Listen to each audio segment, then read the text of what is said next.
Welcome po sa aking munting channel.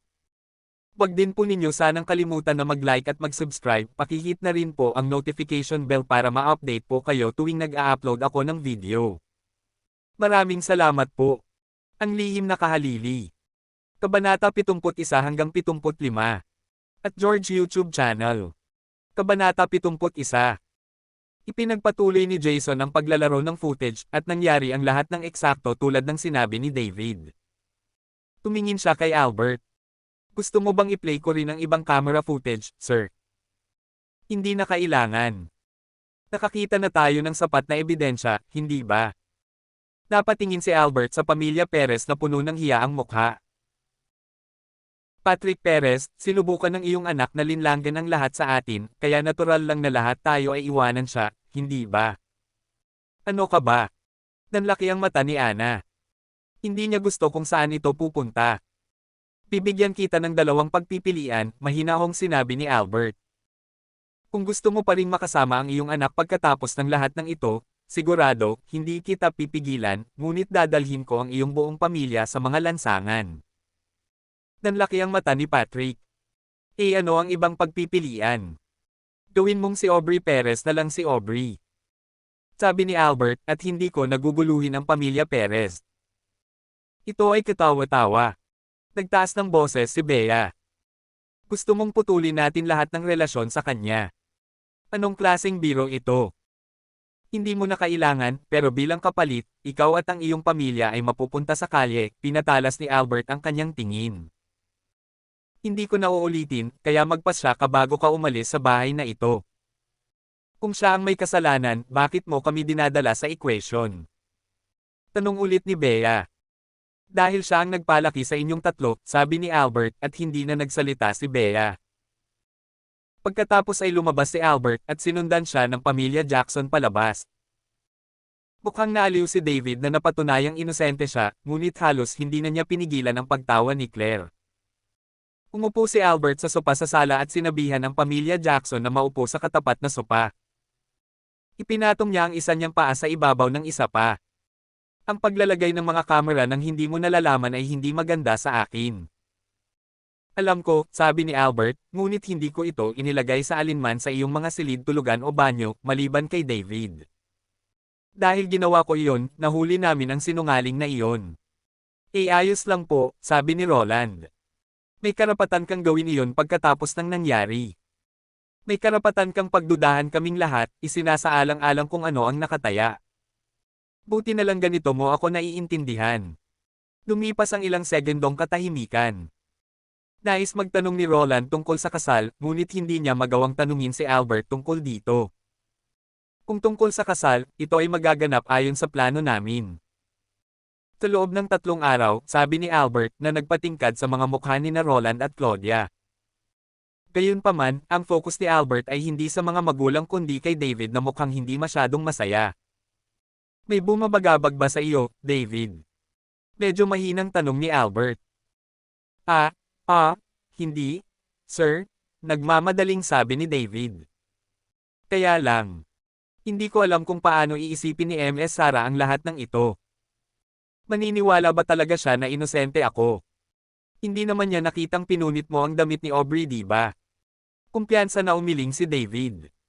Kung gayon ano ang dapat ipag-alala? Kung ang isang tao ay napupuot sa iyo dahil sa pagsasabi ng totoo, wala kang magagawa kung hindi sabihin ang totoo ng mas nakakumbinsi. Kung hindi pa rin nila nakikita, iyon ang kanilang kawalan. Nagulat si David kung gaano kasimpleng ginawa ni Albert ang lahat. Pero kung ako ang asawa niya, hindi ba magiging akin din ang pagkawala niya? Tsaka kung ipapakita natin ang video footage ni Aubrey na naghuhubad sa kwarto mo para i-frame ka, sigurado akong makukumbansi si Sarah. Manam. Umaasa ako. Tapos na ang trabaho ko dito, kaya aalis na ako. Tumayo si Albert at ganoon din ang ginawa ng iba. At isa pa, tumingin siya kay Roland, isasama ka ni Jason sa pamimili bukas, kaya humanda ka. Oo, masayang sabi ni Claudia, ang kanyang mga mata ay kumikinang na mas maliwanag kaysa sa mga ilaw ng kandila. Nay, masyado kang walang hiya. Tinubukan ni Claire na yakapin ang kanyang ina, ngunit tila walang pakialam si Claudia. Tuwing may bibilhin si Claudia, nagpapakitang tao siya sa lahat ng may bahay sa kanilang lugar. Kaya, naniwala si Claire na malamang ay nagpaplano na ang kanyang ina kung paano ipapakita ang mga damit na bibilhin niya sa lahat ng tao sa komunidad. Kung tatanungin mo ako, ang mga damit ang pinakamaliit sa mga bagay na matatanggap namin kung matagumpay na mangyari ang kasal. Makakatanggap ba ako ng isang mamahaling mobile at marahil isang kotse? Sa pag-iisip pa lang ay lumiwanag na ang mukha niya. Si Harold naman ay walang tigil sa pagbahing. Isang mahinang sulyap mula kay Jason ang nagpasindek kay Harold sa kanyang silid. Nagsimula ng maglakad palayo si Albert. Sandaling sumulyap si Jason kay David bago sumunod kay Albert. Hindi pa rin ba siya naniniwalang inosente ako? Umunat ang noo ni David. Ibig sabihin hindi pa rin ako lubos na pinaniniwalaan ni Albert. Nagsimulang uminit ang ulo niya. Magiging okay ba talaga kung papakasalan ko si Sarah ng ganito? Noon lang, nakita niya ang pamilya Perez na pababa ng hagdanan na sinundan sila ni Aubrey na kumpleto ang damit. Mukhang nakapagdesisyon na sila, sabi ni Roland sa mahinang boses. Wow! Iniiwan na ba talaga nila siya? Nagulat si Claudia. Sa pagkakakilala ko kay Ana, hindi ko akalain na mangyayari ito. Hindi naman pwedeng suwayan ni Ana si Patrick, di ba? Oo. Naiintindihan ko na. Sumakay sina Patrick, Ana, at Bea sa kotse nila. Pinaandar ni Patrick ang makina, pero huminto si Aubrey sa harap ng sasakyan. Dad, aalis ka ba talaga nang wala ako? Tumulo ang tunay na luha sa mga pisngi ni Aubrey. Napaluhod siya at nagmakaawa. Gagawin ko lahat ng sasabihin mo, kaya wag mo akong iwan. Nag-toothbrush si Patrick at bumusina. Tahimik na napaiyak si Ana. Tatay. Tinubukan ni Bea na kausapin ang kanyang ama. Deserve niya ang isa pang pagkakataon. Namula ang mukha ni Patrick sa pagpipigil sa sarili sa pagpatak ng luha. Hindi tulad mo, hindi siya kailanman natakot na gumawa ng mali o maparusahan. Ngayon, papasanin niya ang mga kahihinatnan ng kanyang kawalang ingat. Ginamit niya ang reverse gear at nagmaneho palayo sa kabilang direksyon, na iniwan si Aubrey na gulat na gulat. J-joke lang to. Hindi siya makapaniwala na nangyayari sa kanya ang lahat ng ito. Lahat ng mga tao sa ibang mga bahay ay nanunood sa kanya na parang siya ay isang uri ng isang kaganapan. Ito ay dapat na isang panaginip, tama. Napahawak siya sa buhok niya. Kailan matatapos ang bangungot na ito? Sa kwarto ni David. Nagsimulang panoorin ni David ang iba pang footage mula sa iba't ibang kamera. Habang patuloy siyang naglalaro ng paatros. Na nakatuon ang pansin kay Aubrey, napansin niyang nakikipaglandian ito sa mga gwardya, naglalaway sa cereal bowl, at gumagawa ng lahat ng uri ng kadudadad ang mga bagay. Ito ba talaga ang babaeng nakadate niya sa loob ng 6 na buwan at lubos na hinahangaan? Nahirapan pa rin siyang paniwalaan. Bigla niyang narinig ang boses ni Aubrey. Sinisigawan niya si Albert dahil nasa labas pa ang sasakyan ni Albert at pinagmamasdan ni Albert ang lahat. Sapat na ang nakita namin, sabi ni Albert, at umalis si Jason. Kaway pa ni Aubrey kay Albert at itinoon ang atensyon sa bahay ni David at sinimulan silang pag-alitan. Tumayo si Roland sa may tarangkahan at malamig na tumitig sa kanya, o malamang na tumakbo siya papasok ng bahay at nilabanan si David ng buong lakas na nakuha niya. Pero ngayon, patuloy na lang siya sa pag-aaway at pananakot mula sa labas. Nakaupo pa rin si David sa harap ng kanyang laptop, pinisil ang tungkin ng kanyang ilong. Huwag kang maawa sa kanya, David. Dinala niya ito sa sarili niya. Kabanata 72. Sa bahay ni Sarah. Nakatitig si Sarah sa mga litrato niyang kuha kasama ang kanyang kasintahan bago ito namatay. Bakit kailangan mo akong iwan? Kung pwede lang, ayoko magpakasal kahit kanino. Sa palagay ko ay walang sino man ang maaaring mag-alaga ng aming anak bilang kanilang sarili. Makukumbansi ko si nanay, pero si dad ang totoong issue. Isang maid ang kumatok sa pinto at sinabing, "Ma'am, pinapatawag ka ng tatay mo. Sabihin mo sa kanya na busy ako." Sabi niya importante daw. Tik. Pumunta si Sarah sa balcony at tumingin sa tatay niya na nakaupo sa couch sa ground floor. Ano ito, tatay?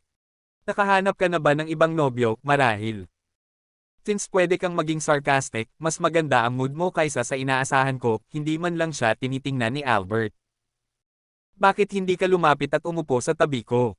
May ipapakita ako sa'yo. Kung mukha ng lalaking hindi ko kilala, Eddie, no thanks. Mukha ng kakilala mo, sagot ni Albert. Isang taong kilala ko. Iniisip ni Sarah kung sino iyon. Bumaba siya at umupo sa tabi ni Albert. Ipinakita nito sa kanya ang larawan ni David sa kanyang iPad. Agad namang nag-iba ang ekspresyon ni Sarah. Nagbibiro ka ba ngayon?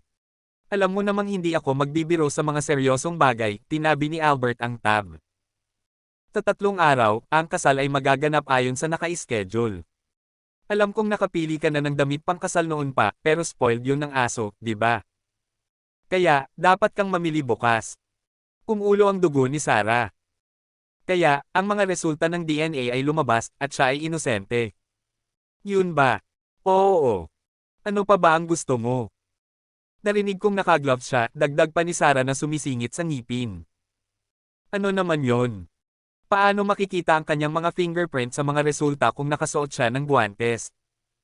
Sigurado si Jason na hindi niya nakita si David na nakasuot ng guwantes. Tsaka nakita mo bang pinunit niya ng sarili mong mga mata ang damit ni Aubrey? Malinaw na tanong ni Albert. Hindi, pero ilang segundo lang ang nakalipas pagkatapos ng nangyari, at ang aking instincts ay nagsasabi na siya ang may kasalanan, may tiwalang sabi ni Sarah. Oh, sa tingin mo ay tinanggal niya ang kanyang guwantes sa loob ng ilang segundo pagkatapos subukang sirain ang damit ng isang babae.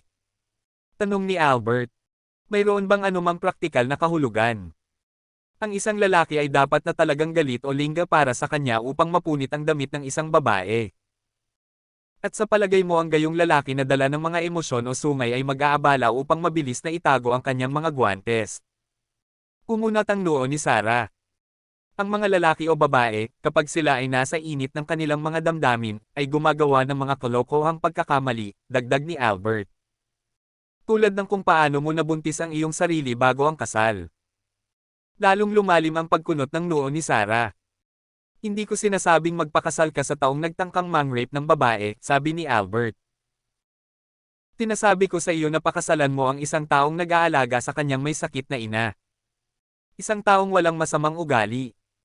Isang taong may napakataas na pagkakataon na alagaan ang iyong anak bilang sarili niya. Napaawang ang labi ni Sarah.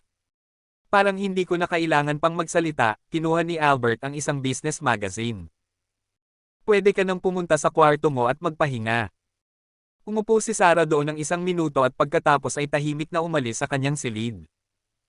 Ang kanyang ina, si Carol, ay pinapanood ang lahat ng ito mula sa unang palapag. Alam niyang naghihirap siya, pero bakit hindi niya ito lapitan at aliwin? Dahil ba nabuntis siya? Pero ilang taon na ba mula noong tinapik niya ang balikat niya o hinaila ang pisngi niya? Ano ba talaga ang nangyari sa iyo, Albert? Ikaw ay isang mas mahusay na ama sa nakaraan. Sa ibang lugar sa lungsod. Ang sumunod na gabi pagkatapos na iwan si Aubrey ay naging isang mas malaking bangungot na posibleng maisip niya. Pinuntahan ni Aubrey si Manuel, ngunit hindi man lang siya pinapasok ng gwardya ng gate, sa kabila ng pagsisiwalat niya ng kanyang pagkatao. Mahigit 30 minuto siyang nakatayo sa labas, at tinawagan ni Manuel ang kanyang cellphone. Tuwang-tuwa itong kinuha ni Aubrey. Inilagay niya ang lahat ng kanyang pag-asa sa kanya dahil naniniwala siya na mahal siya nito tulad ng pagmamahal nito sa kanya. Manuel, nandito lang ako sa labas ng bahay mo. Umaarte ang guard sa labas sa pwesto niya. Aubrey, tapos na ang relasyon natin. Huwag mo na akong tawagan o kausapin mula rito. Mag-act tayo na parang estranghero tayo. Iyan ay mabuti para sa ating dalawa. Sabi ni Manuel sa medyo masakit na boses dahil may soft spot talaga siya kay Aubrey, pero nakaupo sa tabi niya ang tatay niya at pinilit itong putulin ang ugnayan niya. Tumawag na si Patrick at sinabi ang nangyari, kaya kung pinalayas siya ng pamilya Perez sa bahay, hindi siya karapat-dapat pakasalan ang pinaniniwalaan ng tatay ni Manuel. Natapos ang tawag, at nahulog ang cellphone ni Aubrey sa kamay niya. Dumating siya na may pag-asang tatayo at susuportahan siya ni Manuel, ngunit ngayon, napagtanto niya na siya ay tunay na iniwan. Kung ayaw siyang kausapin ni Manuel, pipiliin pa ba ng iba niyang kaibigan na makipag-usap sa kanya? Si Manuel ang pinakamayaman sa klase, kaya hindi malamang na may kumuha sa kanya at magbigay ng suporta. Umiiyak siya, ngunit tahimik lang. Hindi siya sumigaw o nanligaw tulad ng ginawa niya sa bahay ni David. Kinuha niya ang cellphone niya at tahimik na umalis.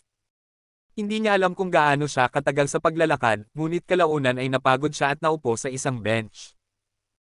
Tinimulan niyang tawagan at i-message ang lahat ng kanyang mga kaibigan, umaasang may darating at tutulong sa kanya.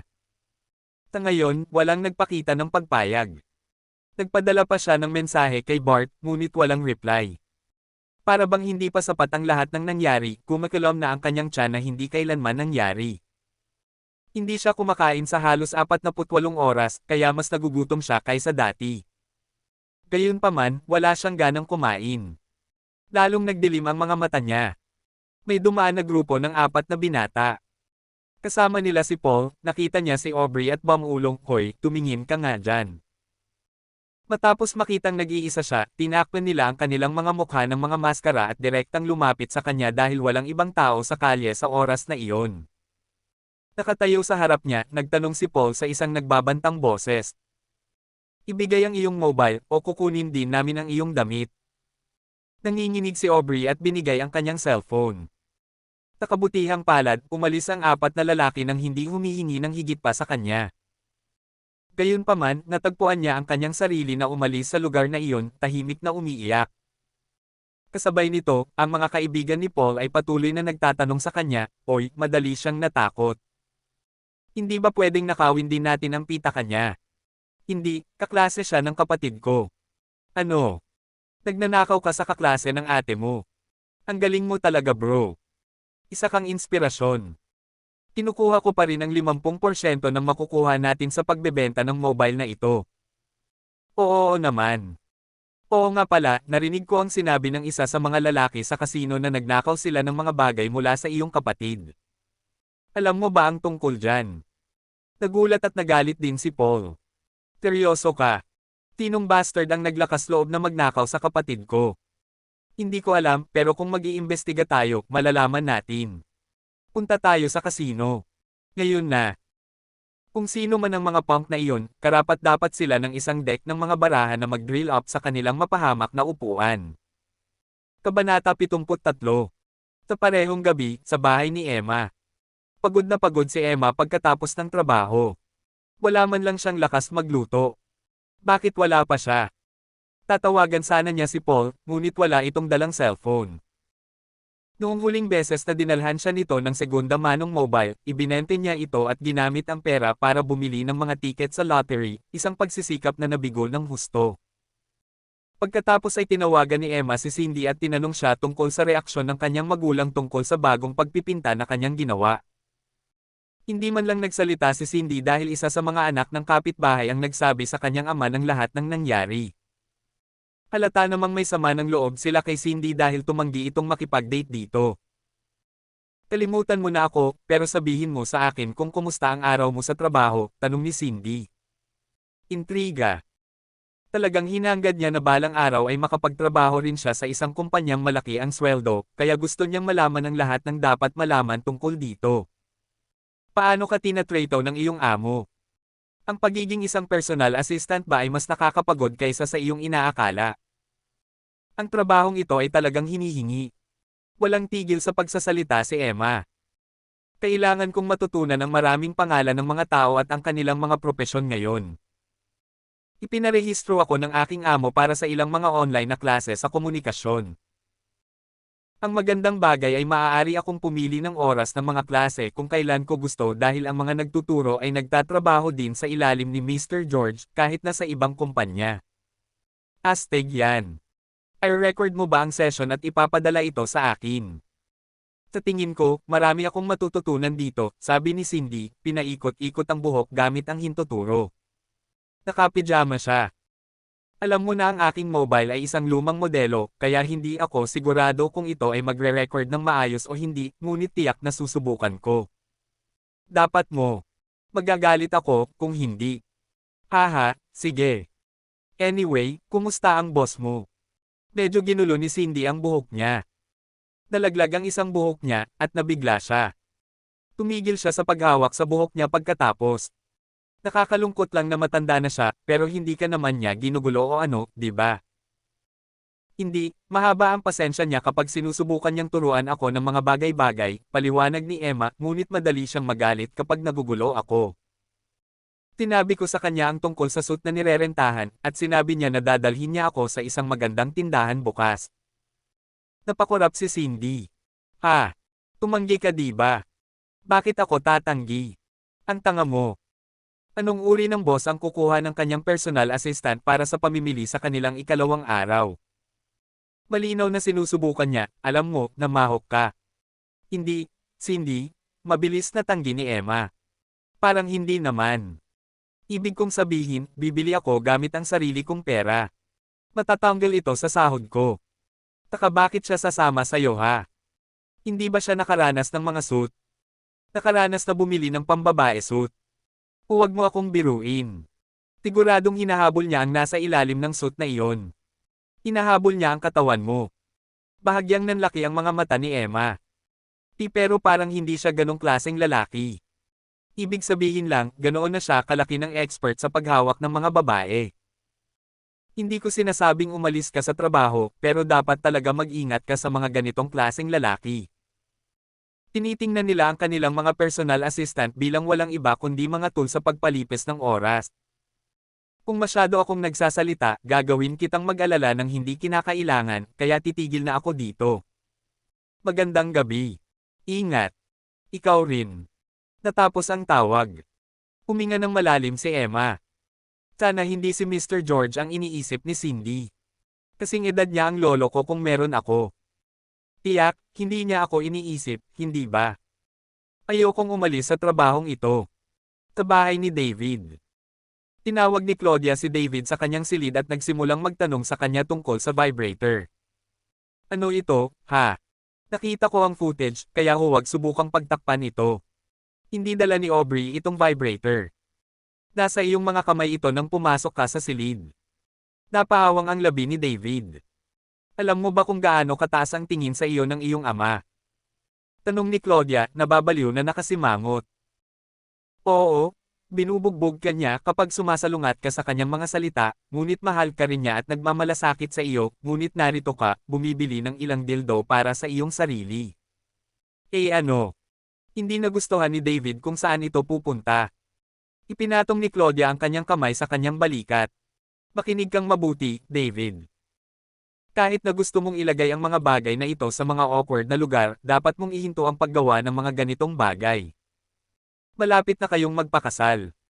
Ano ang iisipin ng iyong asawa kung alam niyang mayroon kang mga kakaibang ugali?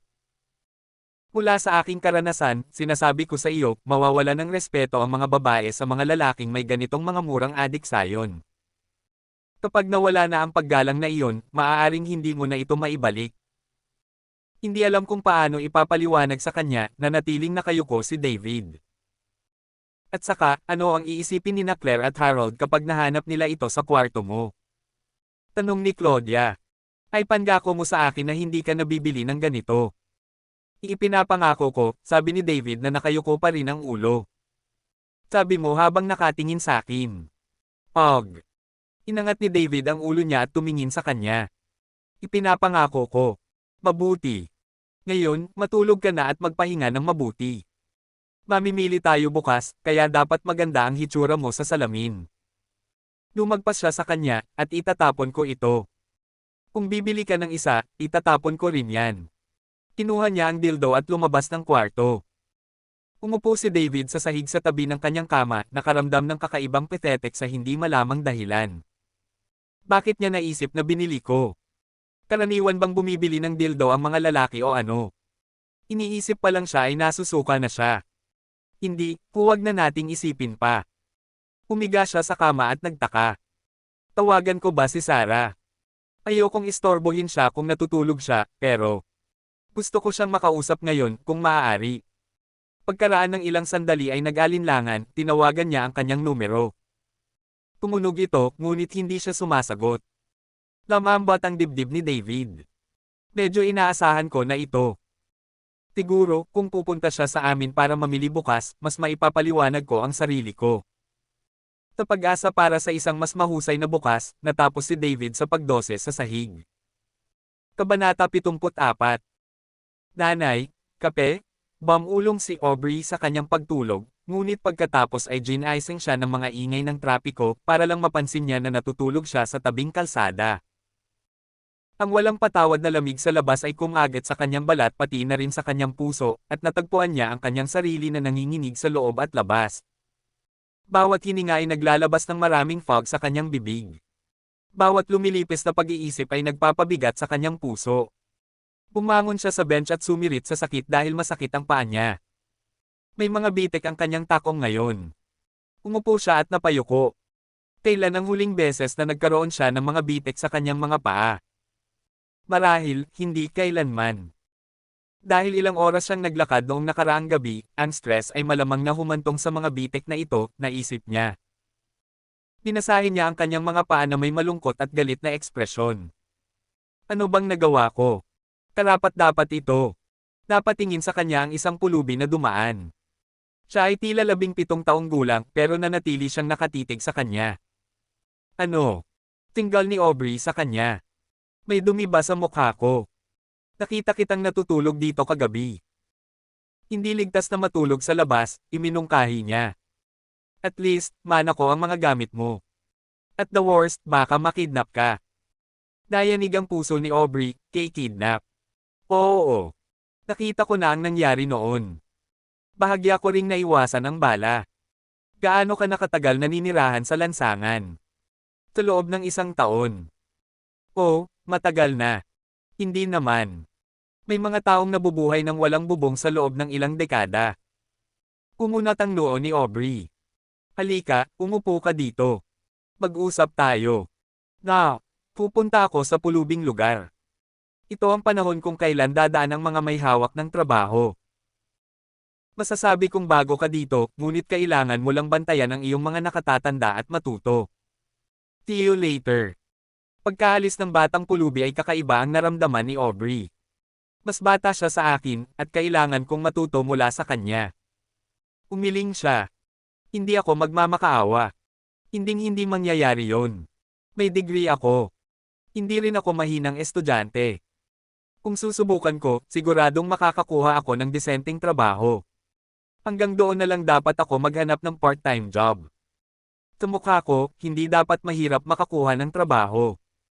Sa isang matatag na ekspresyon, lumakad siya sa isang gutom na tiyan, hindi pinapansin ang sakit sa kanyang mga paa. Pinalayas mo ako dahil lang sa sinabi ni Albert. Hindi ko ito makakalimutan, Dad. Pagsisisihan ko ang ginawa mo. Bagamat kinasusuklaman niya ang kanyang ama sa pag-abandona sa kanya, hindi niya gaanong kinasusuklaman ang kanyang ina o kapatid na babae dahil naniniwala siya na ayaw nila siyang paalisan. Gayunpaman, hindi niya nagustuhan na hindi pa nila siya kinokontak. Pagkatapos ng ilang romang, nakita niya ang isang premium na tindahan ng damit. At ngumiti siya ng husto. Ang ilan sa aking mga kaibigan ay pumupunta rito tuwing 1 buwan para makilala ko sila dito at makausap ang aking kapatid sa pamamagitan nila ng walang nakakaalam.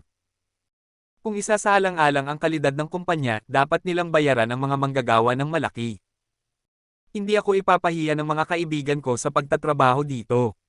Ang tindahan na ito ay perpekto. Nasira na ang makeup ko, pero kung maghuhugas lang ako ng mukha, dapat madali akong makapasa, look-wise. Naghilamos siya ng mukha sa isang mobile canteen. Nakita siya ng may-ari ng canteen na si Baron at sinabing, "Kung gutom ka, pwede kitang bigyan ng pagkain ng libre." Nagulat si Aubrey. Malubod niyang tinanggap ang alok at kumuha ng chicken roll. Paano mo nalaman na nagugutom ako? Dahil marami kang iniinom na tubig, at mukhang tuyo ang iyong balat, paliwanag niya, kaya ako ay gumawa ng hula. May katabi siyang alagang pusa na mukhang moody. Salamat. Kapag may pera na ako, babayaran kita nitong chicken roll. Hindi, ayos lang.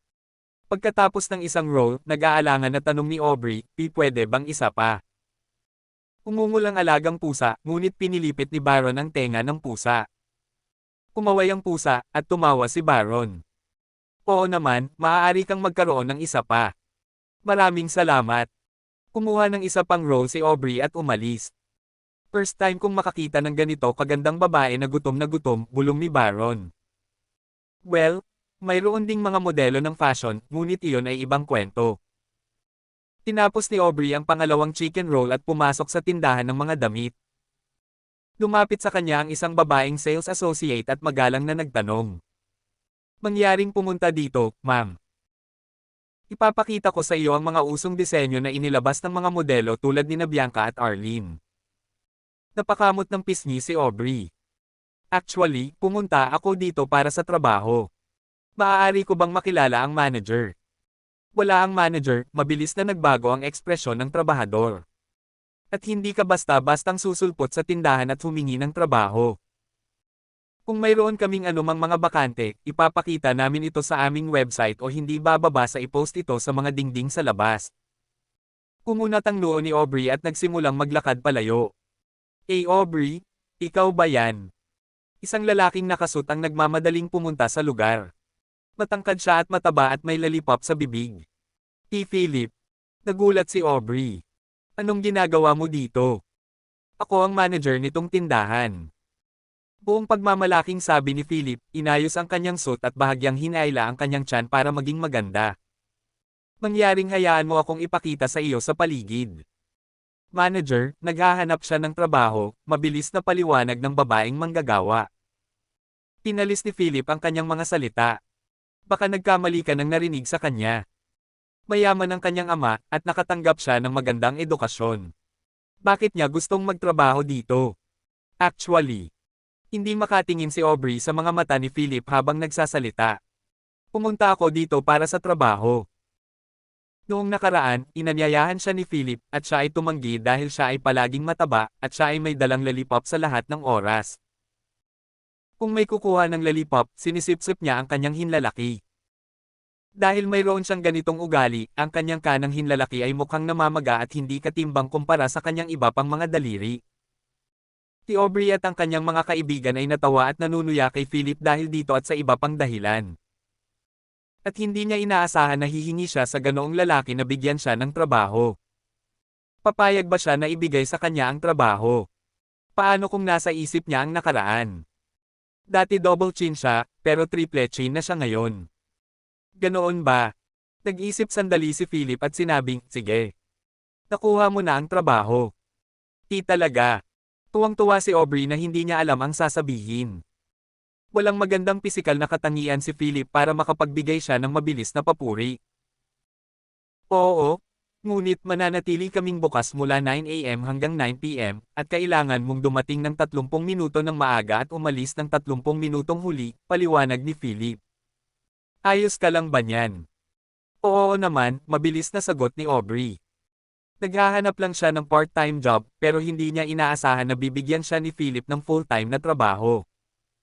Hindi ko nga alam kung paano kita pasasalamatan. Sir, pero wala naman tayong bakante di ba? Tinubukang paalalahanan ng babaeng manggagawa si Philip. Ang mga premium na tindahan ay hindi kailanman babahain ng mga customer kahit na sa panahon ng Kapaskuhan. Karamihan sa mga tao ay nag-pre-order at nagpapadala ng kanilang mga katulong o kasambahay sa mga tindahan.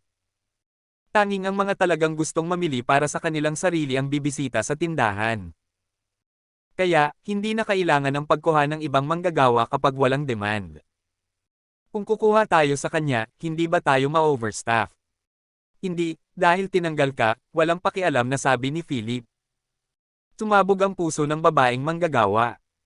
Hindi siya makapaniwala sa nangyari, ngunit mabilis niyang sinabi, joke ba ito? Hindi. Dapat umalis ka na lang. Ipapadala ko ang nararapat mong sweldo sa una ng susunod na buwan. Ito ay kalokohan. Magsasampa ako ng reklamo. Napaungol siya. Oo, sige. Lumapit si Philip at bumulong, magrereklamo din ako na nakipagtalik ka sa isa sa mga customer sa changing room. Nagkaroon pa ako ng audio recording niyan. She was shell-shocked. Matapos ang sinabi ni Philip, wala siyang ibang nagawa kundi ang kagatin ang labi at umalis sa frustration. Walang ideya si Aubrey sa sinabi sa kanya ni Philip, ngunit masaya siya na nakakuha siya ng trabaho. Salamat, Philip. Hindi ka man lang nagtanong sa akin bago ako bigyan ng trabaho. Hindi na kailangang magtanong ng anuman dahil dapat ay mayroon kang mga dahilan, malamig na sabi ni Philip na inilabas ang lollipop. Siya nga pala, magiging $75,000 ang sahod mo. Nalaglag ang panga ni Aubrey dahil hindi niya inaasahan na ganoon kataas ang sweldo. Seryoso ka? Wala akong karanasan sa pagtatrabaho bilang katulong. Mayroon kang degree sa fashion. Mayroon kang hitsura, at alam kong mayroon kang mahusay na mga kasanayan sa komunikasyon, sabi ni Philip, kaya justified ang sweldo. Kung nag-iiwan ka ng magandang impresyon sa mga customer, libo-libo pa ang ibibigay nila sa iyo. Kaya, kung gumawa ka ng isang mahusay na trabaho, ang iyong mga taon ng tip ay higit pa sa iyong taon ng sweldo. Ito ay isa sa mga premium na tindahan ng kumpanya ng Parker, pagkatapos ng lahat. Ang bawat taong papasok sa pintuan ay magiging isang pambihirang customer. Maya-maya lang, dumating ang pamilya Jackson sa tindahan. Kabanata 75. Isang malaking itim na SUV ang huminto sa labas ng tindahan. Si Roland ay nasa upuan ng driver, nasa likod ang pamilya niya. Ito ba ang tindahan? Tanong niya. Oo, mahina akong sabi ni Jason na nakaupo sa tabi niya. Gusto mo ba ang kotseng ito? Oo, medyo nahihiyang ngumiti si Roland. Ang kotseng ito ay talagang ibinigay ni Anthony the Collection King bilang regalo noong birthday party ni David. Ito ay malamang na nagkakahalaga ng higit sa $100,000. Siguro higit sa $200,000. Ito ang pinakamamahal na kotseng na maneho ko. Tuwang-tuwa si Claudia nang makitang natuwa ang asawa. Si Anthony ay mas maimpluwensyang kaysa sa alam ng karamihan. Siya ay may koneksyon sa mafia, at siya rin ay isang tao na hindi man lang magbuhos ng gatas sa isang pusa at magtapon ng mga natitirang buto sa isang aso. Upang makapagbigay ng isang mamahaling kotse na tulad nito, ipinakita lamang kung gaano kalakas ang pamilya Jones.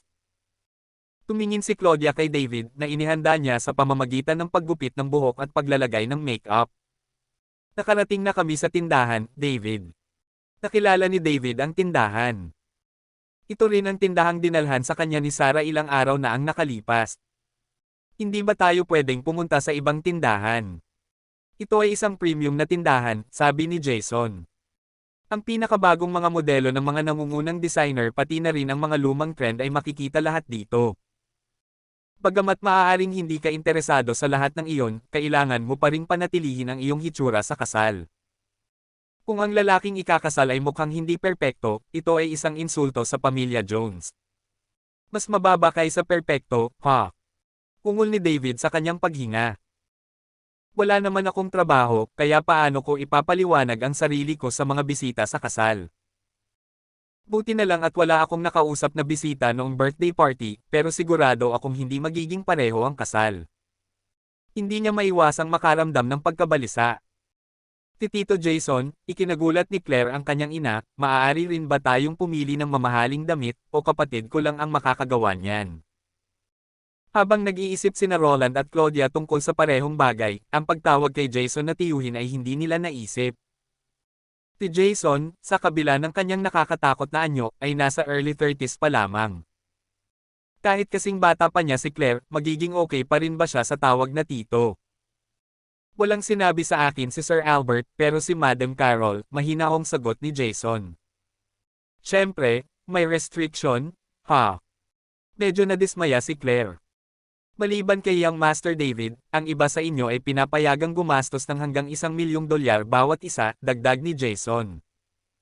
Tumama ang panga ni Claire sa upuan ng kotse. Nagsimulang bumilis ang tibok ng puso ni Claudia. Kinakalkula na niya kung magkano ang kikitain niya kung ibebenta niya ang mga damit na iyon pagkatapos ng kasal. Si Roland ay may gulat na ekspresyon. Bumili ng damit na mas mahalaga kaysa sa mamahaling kotseng pinuntahan niya sa tindahan. Pag-usapan ng tungkol sa paggastos ng pera tulad ng tubig.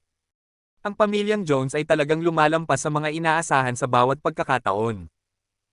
Ito ay dapat na maging kapalaran.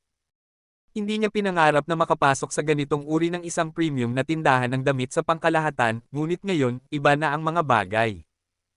Sa loob ng tindahan, tinabihan ni Philip si Aubrey na magpalit ng damit ng manggagawa at magtrabaho. Karaniwan, bibigyan niya ito ng isang araw, ngunit dahil umalis ang trabaho, wala siyang ibang pagpipilian. Bumalik siya sa table niya para i-update ang mga detalye ng empleyado. Ang kanyang desktop screensaver ay isang dating manager sa tindahan. Bernard Parker. Ikaw ang inspirasyon ko. Si Bernard ay isang taong hindi lamang humawak ng record sa pagiging pinakabatang manager ng tindahan ngunit tumaas din sa antas ng pagpapakasal sa isa sa mga anak na babae ng pamilya Parker para sa Kay. Anyang mga pambihirang tagumpay. Kung mamumukod tangi ako sa mga tagapamahala sa bansang ito, sigurado akong gagantimpalaan ako ng malaki. Mabilis na sinuot ni Aubrey ang damit ng trabahador at lumabas. Maliban sa kanya, may isa pang babaeng manggagawa sa tindahan. Siya ay medyo bago sa kanyang trabaho, masyadong. Ako si Cassandra, nagpakilala siya. Siya ay maikli, maliit, at inosenteng hitsura, ngunit malinaw ang kanyang boses. Parang kilala mo yung manager. Oo, kaunti. Siya ay isang mahigpit na tao, kaya hindi kanya bibigyan ng trabaho maliban kung sa tingin niya ay karapat-dapat ka. Susubukan kong tuparin ang kanyang mga inaasahan. By the way, kung hindi ako bastos, pwede mo bang sabihin sa akin kung magkano ang sweldo mo? 75,000. Nanlaki ang mata ni Cassandra. Pero 45K lang ang nakukuha ko. Aabutin ako ng ilang taon para makarating sa level mo. Walang imek si Aubrey, ayaw niyang makaaway si Cassandra, at napagtanto din niyang nagnanakaw ng sulyap sa kanya ang dalawang lalaking sales assistant. Gusto ka daw nila, bulong ni Cassandra. Hayaan mong ipakilala kita sa kanila. Pilit na ngumiti si Aubrey. Ang pagiging sentro ng atensyon ay hindi na bago sa kanya. Si Cassandra ay hindi rin masamang babae, ngunit kung ikukumpara kay Aubrey, siya ay isang subpar sa pinakamahusay. Ang mga pangalan ng mga lalaking manggagawa ay sina John at Jack. Magpinsan pala sila. Nasa 80,000 ang kanilang sweldo dahil mahigit 5 taon na ang karanasan nila kaya medyo nasaktan ang ego ni Aubrey. Nagsimula silang magbigay sa kanya ng lahat ng uri ng payo kung paano magtrabaho sa tindahan kahit na hindi niya ito hiniling. Nang maramdaman niya na parang naiinis siya ay umabot na sa tenga niya ang boses ni Philip. Tinawag niya ang pangalan nito at ang pangalan ni Cassandra. Tumatawag si manager. Tara na. Inayos ni Cassandra ang kanyang damit bago nagmamadaling pumunta sa harap ng tindahan. Si Aubrey ay hindi tumakbo tulad ni Cassandra ngunit lumakad sa kanyang paraan.